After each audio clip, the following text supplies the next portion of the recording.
వేములవాడలో BRS working president KTR CM Revanth రెడ్డిపై కీలక వ్యాఖ్యలు చేశారు. రేవంత్ తెలంగాణ ఉద్యమంలో ఒక్కనాడైనా పాల్గొన్నారా అంటూ ప్రశ్నించారు. వానపాములు కూడా నాగుపాములే బొస కొడుతున్నాయని, తెలంగాణను తానే సాధించినట్లు రేవంత్ మాట్లాడుతున్నారంటూ కామెంట్ చేశారు. తెలంగాణ ఎవని పాలైందంటూ పాట పాడుకునే దుస్థితి వచ్చిందన్నారు కేటీఆర్. రేవంత్ రెడ్డి గారు కూడా తెలంగాణ ఉద్యమకారుల గురించి మాట్లాడచ్చు. మన మీదికి తుపాకీ తీసుకొని వచ్చిన రేవంత్ రెడ్డి కూడా మాట్లాడుతాండి. ఇవాళ ఎక్కడికో రాలే కదా, కరీంనగర్కే వచ్చిండు కదా. ఆయన కూడా ఇవాళ తెలంగాణను ఆయనే సాధించినట్టు, ఆయననే పుట్టించినట్టు ఆయన కూడా మాట్లాడతాడు. మస్తు మంది మాట్లాడచ్చు. అంటారు చూడు నువ్వు డైలాగ్, సమయం టైం ఎట్లుంటుంది అంటే అప్పుడప్పుడు టైం బాగాలేకపోతే వానపాము కూడా నాగుపాము లెక్క బుసలు కొడుతుంది. గట్లున్నది ఇవాళ పరిస్థితి. మనకు తెలంగాణ తెచ్చి కష్టపడ్డది మీరు, కేసీఆర్ గారి నాయకత్వంలో పోరాటం చేసింది మీరు, కష్టించి చివరికి తెలంగాణ తెచ్చింది మీరు.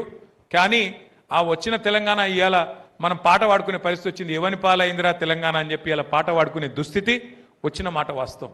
కానీ బాధ ఏం లేదు, బాధ ఏమీ లేదు. ఎందుకంటే ప్రజలకు కూడా కొన్ని విషయాలు, ఎందుకంటే అప్పుడప్పుడు కొన్ని జరుగుతాయి, నిర్ణయాలు అట్లా జరుగుతాయి, ఆ క్షణంలో కొన్ని జరుగుతుంటాయి.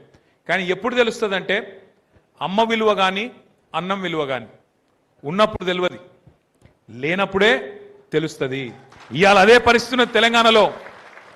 ఎందుకంటే వాస్తవం నేను చెప్పేది మీకు కూడా తెలుసు. ఇవాళ పొద్దున మా మల్కపేట సింగిల్ విండో చైర్మన్ కదా దేవయ్య గారు, జవాజీ దేవయ్య గారు ఎక్కడున్నాడు? ఉన్నాడా లేడా? ఉన్నాడా? బయటికి ఉన్నావు దేవయ్య గారు. ఏదో నాకు మెసేజ్ పెడితే నేను ఫోన్ చేసిన, ఏం దేవన్నా ఏం సంగతి, వడ్లు కొన్నారా, జోకిన్రా, ఎట్లున్నది పరిస్థితి అంటే, లేదన్నా ఇంకా మా ఊళ్ళో ఇంకో 5-6 రోడ్ల వడ్లు ఇంకా అట్లే ఉన్నాయి అన్నాడు.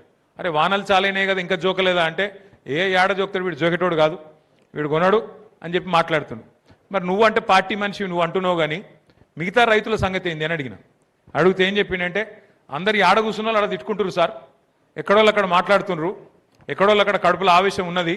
కనుక మరి వేములవాడల కాంగ్రెస్ని గెలిపించినాం కదా, ఏం చేయాలి, బయట వడలే కక్కలేక మింగలేక అన్నట్టు పరిస్థితున్న సార్ అన్నాడు.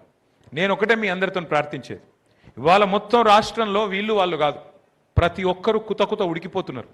ఈ వర్గం ఆ వర్గం అని కాదు, అందరూ ఇబ్బందులనే ఉన్నారు. వాళ్ళ రేవంత్